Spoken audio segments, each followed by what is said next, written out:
What's going on? It's your boy Sermon at Sermon's Domain on Twitter.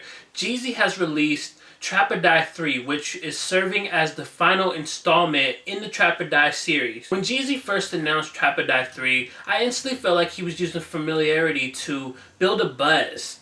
Why else would you name your album after your most popular mixtape series? Jeezy wanted to build upon nostalgia. And with that, there was really only two outcomes to come from this situation. I'm happy to report that Jeezy did not tarnish the legacy of Trap or Die. Rather the opposite, he strengthened it with one final installment, and he also joins the ranks of great trilogies. Trap or Die 3 is pretty much a rejuvenation of Jeezy. If you've been following him throughout his career, you might agree that the last few years of him making music has not been up to par with everything else in his career.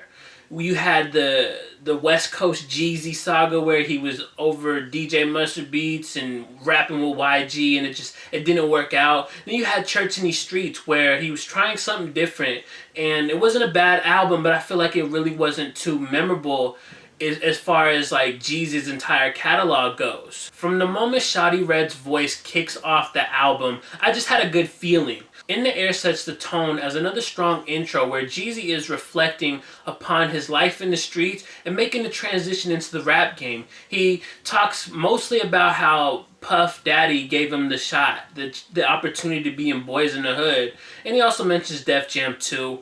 But I think it's significant because a lot of people forget about those days. The Boys in the Hood days, those were critical to Jeezy's success. He got the opportunity when nobody else was giving him at that time. After hearing the intro, I felt like, dare I say, Jeezy is back. And it's not really one song that reinforces that. It's the entire album. Records like Recipe and Bout That are proof that Jeezy can still insert himself into these scenarios where he's back whipping up in the kitchen, and they still feel lifelike. It still feels like Jeezy is living that life, even though he's far removed from it. I like that Jeezy is able to reflect upon his life prior to rap. It's kind of like a director making a movie based on a true story.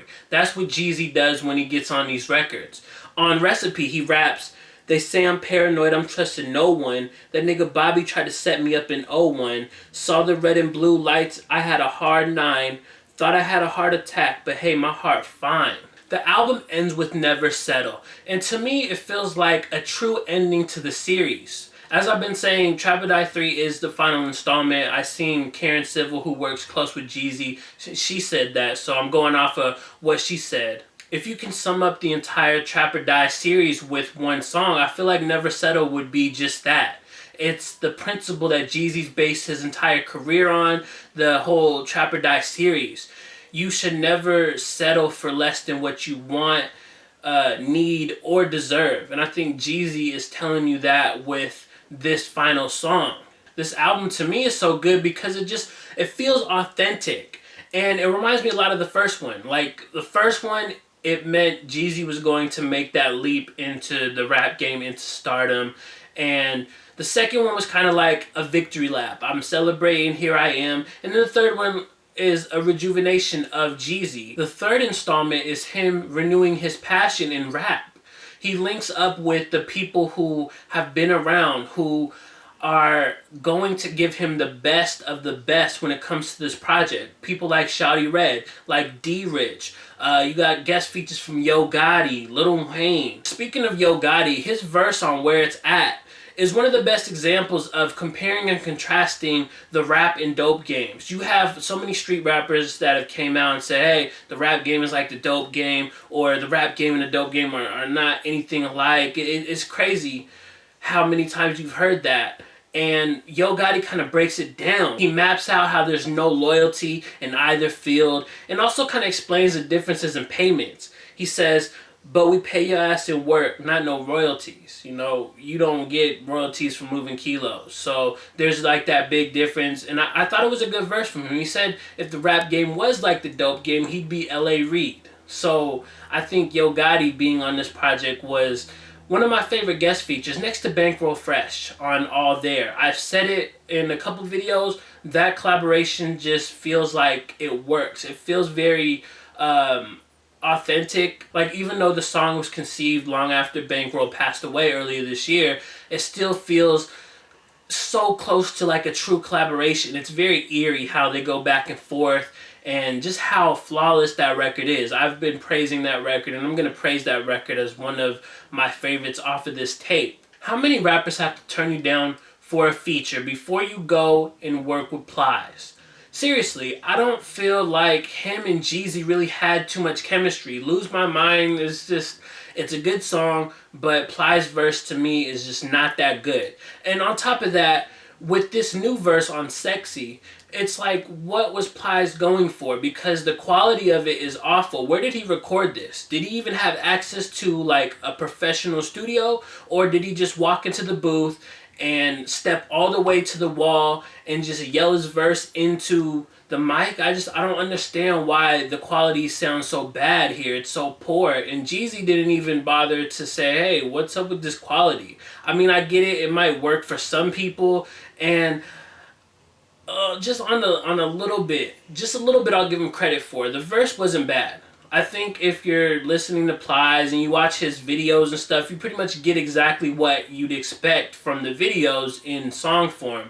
So I gotta give him credit for that. But overall, I just don't like them as a combination. One of the last songs I wanted to talk about was Going Crazy. It's always odd when a rapper makes a song like this. The hook is about how the new Jeezy got the clubs going crazy. I've always felt like it's such a weird thing to do, because we're hearing this song right now.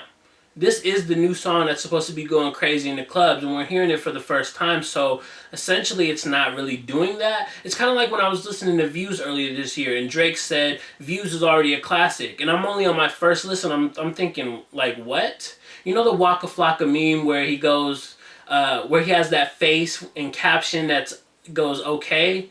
That's how I feel about the entire Going Crazy record. Again, I don't want to say that it's a bad record, but I would say it's just a weird concept for any artist to attempt. Sometimes you can't be that confident person and say, hey, this is happening before it already happens. It doesn't make sense. If he said it on a remix, I might give it a pass. It would make a lot more sense. Like, hey, this song was so hot, we got a remix, it's got the clubs going crazy. That would make sense to me. But most rappers can't pull off a successful trilogy. Jeezy did that.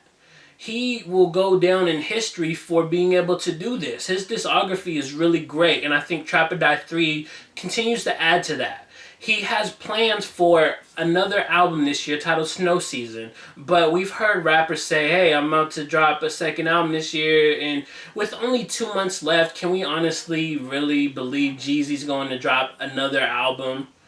I feel like earliest we might get it is like March or April, but hey, stranger things have happened in the rap game, so we'll keep an eye out for that. As for the future, I don't want to see a Trap or Die 4. I really hope that this is the final installment and there's never a moment where Jeezy's like, well, we should give him 4. No, do not give us 4. Do not do that ever. Instead, for all future albums, I would like to have him be surrounded by Shawty Redd, D Rich, and DJ Folk, who was the A&R. I think those 3 people really helped shape Trap or Die 3 to be a successful album. You have Folk with his A&R abilities bringing Jeezy all these beats. You know, not from Shawty Redd and D Rich, but all these beats from like, there's a couple new producers on here. One on Let 'Em Know. And I like that because sometimes just because you have access to all the biggest producers doesn't mean that they're going to give you the best products. So I like that Folk is someone who will step outside the box, look for new producers, look for new talent, and bring them aboard and give them a placement. Like, that also helps because now this guy says, now this producer has a placement, and he can use that to get more, to utilize and grow as a person, as a producer. I think it's just a really good feeling for DJ Folk to give someone that opportunity. So, like I said, those 3, and I don't really have to talk about Shawty Redd or D Rich. You know their production. You've seen them on multiple Jeezy projects, and you always probably say, hey, this beat is fire. Well, a lot of the time, Shawty Redd or D Rich did that beat. So, Those three people I want to see continue to work with Jeezy real closely. These were my thoughts on Trap or Die 3. I want to know what you thought about the album in the comment section below. What was your favorite song? What do you think about the overall album? Does it live up to the expectations of the Trap or Die title of the series? Let me know in the comment section below, and then like the video, subscribe to the channel if you're not already, share the video. Follow me on Twitter at SermonsDomain, and as always, thank you for your time. I appreciate you for watching, and until next time, peace.